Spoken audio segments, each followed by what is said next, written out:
He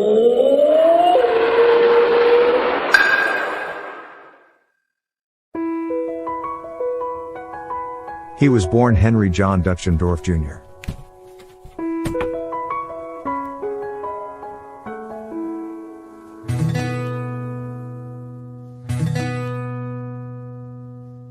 I was a little bit shy when I was younger, I think, but I always sang in the choir, in the school choir, in the church choir, and like that. What kind of community?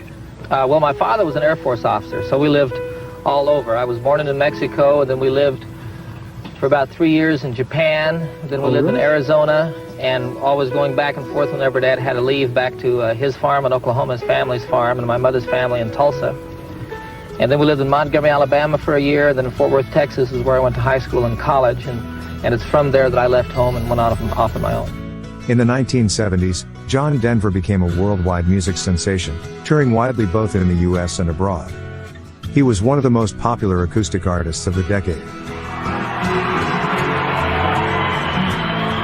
was born in the summer of his 27th year, coming home to a place he'd never been before. Left yesterday. By the time I was born, December 31st, 1943, we were in Roswell, New Mexico. John's father enlisted in the Army in 1940 and became an Army Air Corps pilot in 1947. Dad had started to come into his own. As fate would have it, he was a fantastic pilot. It was the beginning of a dazzling career with all the tensions that went with it.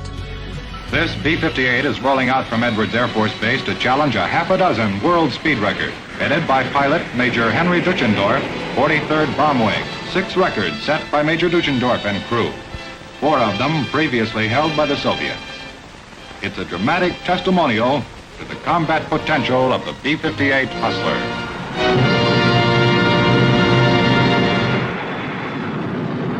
Dad's next career move took us to Japan, a country of which I have little memory. There are photographs of me there. I started my school life there when I entered kindergarten. I was 5, but I carry no vivid images of being in a different country or a different culture. John attended K through 2nd grade between 1949 and 1951 at the original Yokota Elementary School, which was located on the Yokota housing annex at nearby Johnson Air Base. My brother was born here in Japan at Johnson Field in Yokota. My father was in the Air Force, and he was stationed here when I was a small child.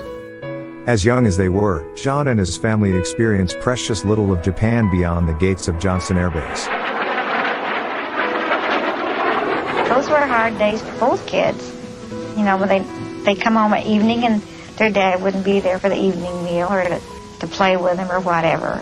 He was always gone or busy. And those days were kind of rough. However, John more than made up for it in the years to come through frequent visits and concert tours.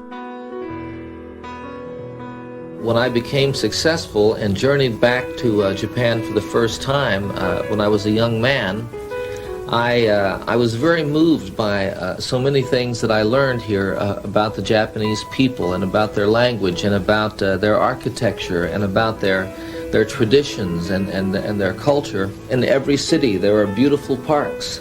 The Emperor's Palace here is surrounded by beautiful grounds. These are things that all of us appreciate and get great value from and must learn to cherish, must learn to be more careful with. Now a bona fide superstar, John enjoyed a warm and enthusiastic reception from the Japanese people.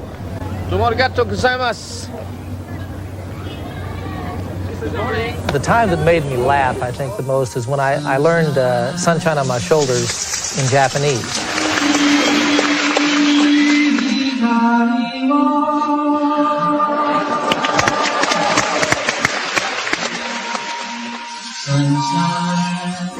And when I sang it in Japanese, and I worked real hard to learn the Japanese to sing this song. Sing it, Jim. Well, this was a long time ago. And the audience kind of tittered and laughed, and they didn't know the song. And so I stopped and explained what I was trying to do, and maybe I better sing it in English. And then when I started singing in English, the entire audience sang it with me.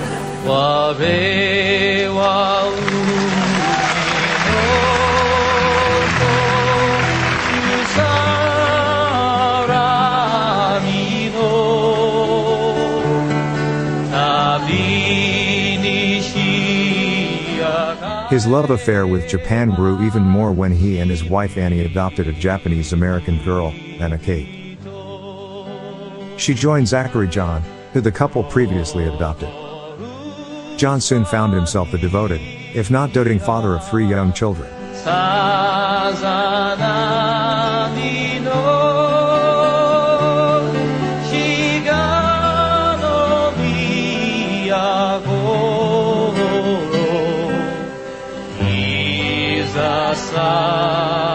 And let us sing this song for each other. そしてお互いのためにこの歌を歌いましょう。 The gift you are, like the very first breath of spring. The gift you are, all the joy that love can bring. The gift you are, all our dreams come true. The gift you are, the gift of you.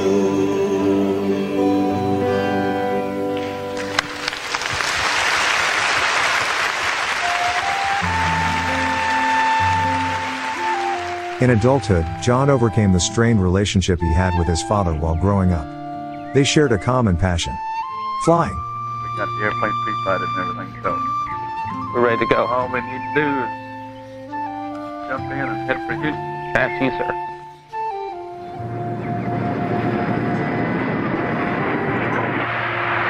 I hope you folks recognize me, but I'm not sure you recognize the gentleman on my right. He's my father, Dutch Deutschendorf. He's been a pilot all his life. He taught me how to fly.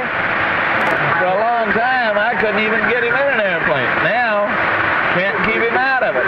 Better hang on, because we're going to be going for it. That's it. Our Father above us, whose sigh is the wind, pain of... In his 1994 autobiography, John Denver concluded with these prophetic words. I find myself thinking so often of the words to On the Wings of a Dream, which I wrote shortly after my father died. Yesterday I had a dream about dying, about laying to rest and then flying, how the moment at hand is the only thing we really own. And I lay in my bed and I wonder, after all has been said and is done for, why is it thus we are here, and so soon we are gone? Is this life just a path to the place that we all have come from? Does the heart know the way? And if not, can it ever be found? In a smile or a tear, or a prayer or a sigh, or a song? And if so, then I sing for my father. And in truth you must know I would rather he were here by my side. We could fly on the wings of a dream. Like the bright star in heaven that lights our way home, like the flower that shattered the stone. John Denver died on October 12, 1997, when his experimental plane he was piloting crashed off the California shoreline. He was 53.